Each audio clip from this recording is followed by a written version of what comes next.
প্রিয়াঙ্কা লাইফস্টাইলের আমি প্রিয়াঙ্কা নতুন আরেকটি ব্লগে সবাইকে স্বাগত জানাই। সবাই কেমন আছো? আশা করছি খুবই ভালো আছো, আর তোমাদের ভালোবাসায় আমিও খুব ভালো আছি।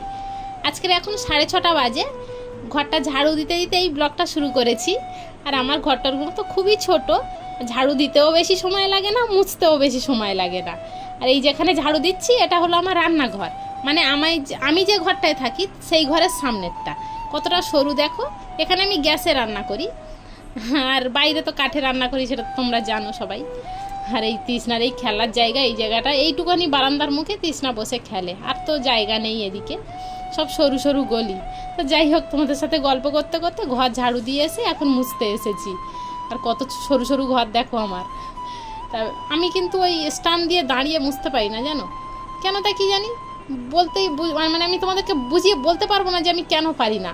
অনেকে বলে যে ওতে মোছা আবার আরও সুবিধা, কোমরে ব্যথা হয় না, হ্যাঁ, কিন্তু আমি নিজেই পারি না। যে সেটা করলে যে তাড়াতাড়ি হয় সেটাও নয়। আমি ভাবি যে আমি এটা মুছি এইভাবে করি, এটাই আমার কাছে ঠিক। আসলে কি বলো তো, সেসব কথা নয়, আসল কথা হচ্ছে যার যেটাতে অভ্যাস হয়ে গিয়েছে আর কি। তো যাই হোক, ঘরটা মোছা আমার কমপ্লিট। এবার যা ফ্রেশ হয়ে পরিষ্কার হয়ে গোপালের কাছে চলে এসেছি। আমার তৃষ্ণা বাড়ি থাকলে আবার এই গোপাল সোনার খাবার গুছানো, ওকে সেবা দেওয়া, সব কিছু আমার তৃষ্ণা করে, দেখবেন আমার তৃষ্ণাই করে। কিন্তু আজকে তৃষ্ণা বাড়ি নেই, তাই এই কাজটা আমার উপরে পড়েছে। তাই আমি এখন সকালে খেতে দিতে এসেছি। আর সকালবেলায় আমি কাঠিং মিশ্রি দিয়ে ভোগ লাগাই। তবে যাই দিই না কেন, খাবারে একটা করে তুলসীপত্র অবশ্যই দিই। গোপালকে খাইয়ে রেখে এখন বাগানে এসেছি। মানে আমাদের ফুল গাছের উপরে একটা আমার কুদ্রি গাছ হয়েছে। মায়ের বাড়ি থেকে একটা মানে মানে ওই গাছের গায়ে থেকে একটা ডাল মা দিয়েছিল, সেই ডালটা এনে পুঁতেছিলাম খুব যত্ন করে বালতির মধ্যে। সেই ডাল এখন এই ঝাঁক হয়ে গিয়েছে, ফুল গাছটা জুড়ে নিয়েছে, আর এতে এখন ফল হয় জানো। তবে খুব বেশি হয় না মাদের মতো, গাছটার বয়স হয়নি। আর আমাদের এখানে তো মাটি ভালো নয়, খুব অল্প হয়। আর ওই যে দেখো আমি বাগানের ভিতর ঢুকে গিয়েছি, গিয়ে এইগুলো পেড়ে এনেছি। তবে কয়েকটা কুদ্রি পেকেও গিয়েছে জানো। চলো, আমাদের একটা সজনে গাছ রয়েছে, সে একটা ডাল উপরে উঠে গিয়েছে।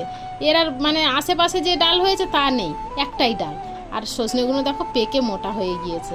তাই কি করে পারবো ভেবেই পাচ্ছিলাম। তাই লোকের বাড়ি থেকে একটা লগা এনে তাই টেনে এইদিকে দুমড়িয়ে ফেলে দিয়েছি দেখো।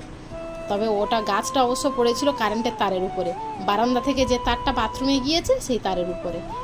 তা আবার ফের তারটা পরে আমাদের সারতে হয়েছিল জানো, নাহলে লাইট জ্বলছিল না। আর আজকের রান্না করেছি দেখো লাল শাক ভাজা আর কুমড়ো দিয়ে ডাঁটা দিয়ে। তবে আলু দিইনি, তৃষ্ণার বাবার আলু খাওয়া বারণ, তো সুগার আছে। কিন্তু তাও পেলে ছাড়ে না, বলে পেলে পারবো না আর ছাড়বো না এরকম বলে। তাই আলু আমি তরকারিতে খুব একটা দিই না। আর কুমড়ো আর ডাঁটায় কড়াই আমার ভরে গিয়েছে, অনেকটা তরকারি হবে। এই কুমড়োটা মায়ের কাছ থেকে এনেছিলাম, মার বাগানে কুমড়ো অনেক হয়েছে। আমি একটা কাঁচা কুমড়ো নিয়ে এসেছিলাম। এই কুমড়োটা কিন্তু পাকেনি জানো, কাঁচা কুমড়ো, তাই এনেছিলাম। আর সেই একাদশীর দিনকে ওদেরকে রান্না করে দিয়েছিলাম হাফ। আর আমি তো একাদশী করি, আর আজকের দ্বাদশীর দিন এটা, সেই ব্লগটাই আজকের তোমাদেরকে দিচ্ছি। তবে আজকের ওই হাফ করলাম। মা মানে শাশুড়ি মা খেতে চায় না, তো বললাম যে কি করব বলো, ফেলে দিলে তো নষ্ট হয়ে গেলে তখন তো ফেলে দিতে হবে, অত দূর থেকে বয়ে এনে ফেলে দেওয়া যায় তোমরা বলো? তো দেখো এদিকে আমার ভাত হয়ে গেছে, উপর দিয়েছি। আর এই যে সবজি কাটছিলাম, বটি ওখানে কাট করা আছে। তো যাই হোক, ওদিকে কাজ সেরে আমি সব কাচাকুচি করেছিলাম, তো সেইগুলো সব শুকিয়ে গেছে, খাটের উপরে ফেলে রেখেছিলাম। এত কষ্ট হচ্ছে গরমে, আর মানে কাজ করতেই ইচ্ছা করছিল না।